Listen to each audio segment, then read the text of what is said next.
Senhoras e senhores, a novíssima série do Spider-Noir já está no ar e é um respiro criativo para o gênero de super-heróis. É sobre isso que a gente vai falar hoje.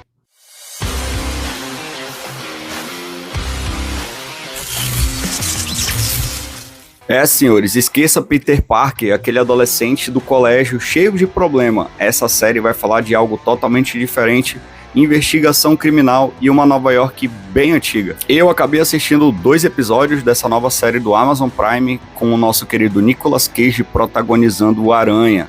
Pois é, a série não fala de Homem-Aranha, a série fala do Aranha Noir. E eu vou te explicar esses detalhes ao longo desse vídeo, vem comigo. E nessa realidade criminal aí, baseada nos anos 30, os personagens que a gente conhece recebem uma nova roupagem, eles estão totalmente enviesados ao mundo do crime, a respeito de investigações aí criminais, como eu havia falado. E eu vou começar com o principal. Nicolas Cage deveria interpretar Peter Parker, mas nesse universo, como é uma série que está sendo produzida pela Sony, e a gente sabe que eles não podem utilizar o nome Peter Parker devido ao acordo com a Marvel, onde Tom Holland é o Peter Parker, eles adaptaram esse Aranha como Ben Reilly. E como a gente bem sabe, existe um Ben Reilly nas histórias do Homem-Aranha. Exatamente, aquele Ben Reilly que é o clone lá da década de 90, que até mesmo assumiu o manto principal do Homem-Aranha, quando aquela confusão toda mostrou que ele era o verdadeiro, depois ele não era mais, era o Peter.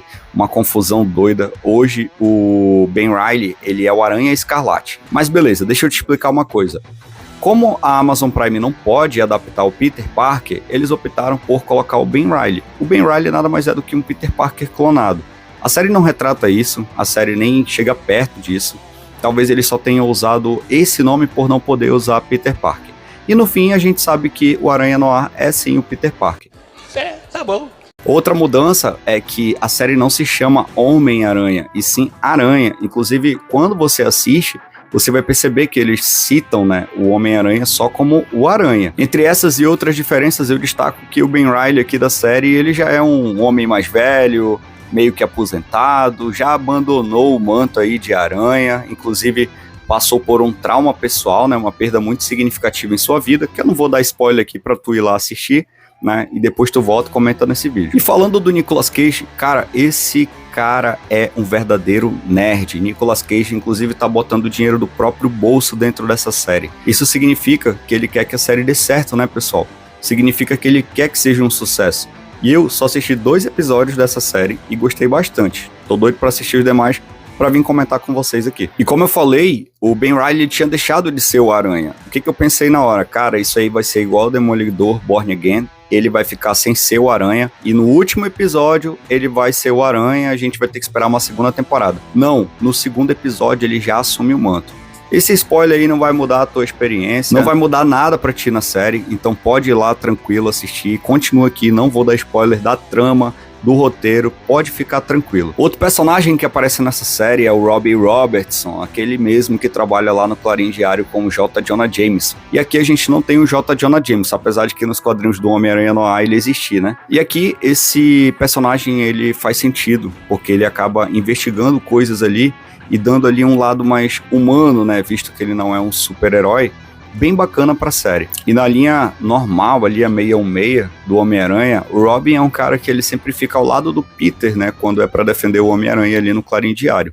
E aqui não é diferente, o Robin do Aranha Noir, ele acaba sendo amigão ali do nosso Ben Reilly, interpretado pelo Nicolas Cage. Outra personagem que passou por mudanças, inclusive teve o seu nome mudado, que seria a Felicia Hardy, a Gata Negra, ela existe nos quadrinhos do Homem-Aranha Noir. Aqui ela é Cat Hardy, e não tem os cabelos brancos, mas é uma personagem que flerta ali com o Ben Reilly, que tem toda aquela sedução, todo aquele mistério, é envolvida aí com coisas mais pesadas, então é uma personagem que está sendo muito bem adaptada. Eu gostei, inclusive do peso que ela dá, inclusive da forma como ela meio que vai quebrando ali as ideias do Ben Reilly. Ele acha que tá tudo mapeado, ela vai lá e dá um argumento que não é desse jeito. E tá funcionando muito bem isso na série. Uma das coisas que dá pra perceber nessa série é que a Cat Hardy, ela faz apresentações numa boate.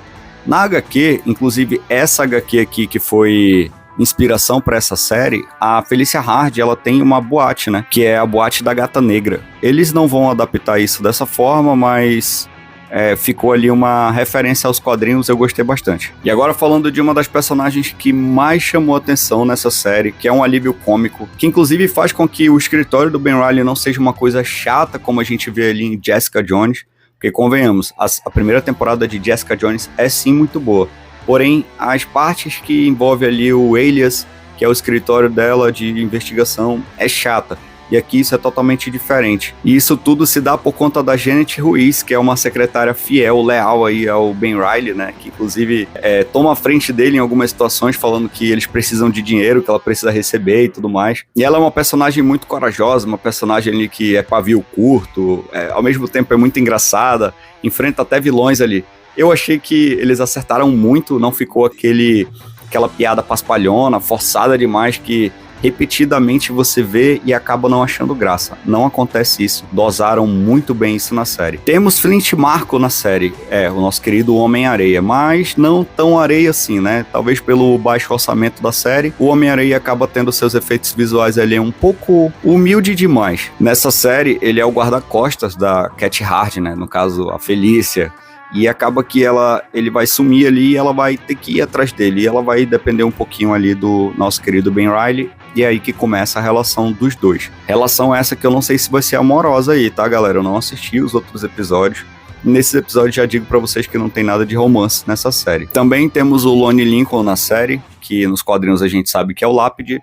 Mas aqui, até então, não teve uma referência ali ao Lápide, né? Inclusive o Lonnie é um dos capangas aí, né, do Cabelo de Prata, que é o principal vilão desse filme. Inclusive eu vi o vídeo do Miguel Loquia falando que o Cabelo de Prata nessa série tava como um rei do crime fuleiro, né? Eu não vou discordar, mas eu vou dar a minha opinião aqui, né? Eu acho que como vilão ele é um pouco fraco, né? Aquele velhão ali, chefe do crime meio datado demais, que já não impressiona tanto, que a gente já tá saturado de ver. Eu acho que poderia ter um vilão melhor aí para ser adaptado a essa série. Então vocês vão ver aí o Cabelo de Prata sendo o principal vilão aí, o chefe da máfia em Nova York. Essa Nova York que inclusive tá bem sombria, que eu gostei bastante. A fotografia dessa série tá muito massa.